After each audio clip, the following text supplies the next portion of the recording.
છોટાઉદેપુર ખાતે પિંઠોરા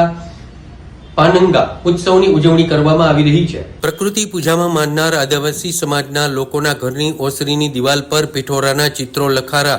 પાસે અંકિત કરવામાં આવે તેને પિઠોરો લખાવ્યો તેમ કહેવામાં આવે છે, પરંતુ લખારાએ પિઠોરો લખ્યા બાદ ગાયના રૂપી કથા સાથે જ્ઞાની એટલે કે બળવા દ્વારા પોઠારોની પ્રાણ પ્રતિષ્ઠા કરવામાં આવતી હોય છે અને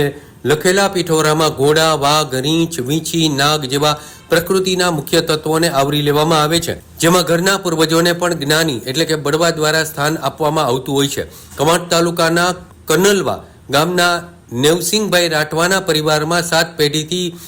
પિઠોરાને સ્થાપિત કરેલ હોય, જે પરંપરા મુજબ કાકા અને ભત્રીજાના બંનેના નવીન મકાનની ઓસરીમાં ₹3 લાખના ખર્ચે પિઠોરા લખાવવામાં આવેલા છે। 3 બાળકોની ચોલ ક્રિયા પરંપરા મુજબ કુંવારિયા ઇન્દ્રની ઉજવણી સાથે પિઠોરાનું પરંપરાગત ઉજવણી કરવામાં આવેલી છે।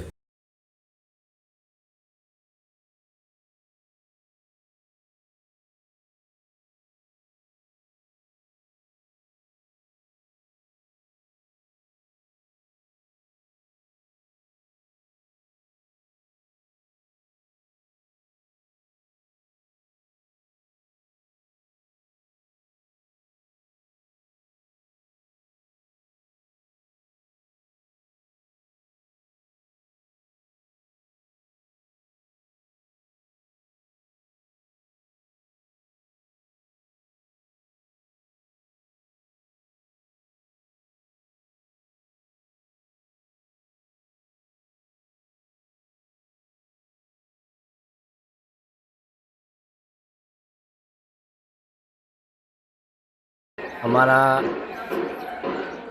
ખાનદાનમાં આદિવાસીની પરંપરાગત મુજબ હિંદ કરી અને અમારા જે પૂર્વજો છે એમને અમે સ્વર્ગમાં નથી પણ અમે અહીંયા ધરતી પર જ અમારી જગ્યા પર જ એમને રાખ્યા છીએ અને એમને અમારી આદિવાસીની પરંપરાગત મુજબ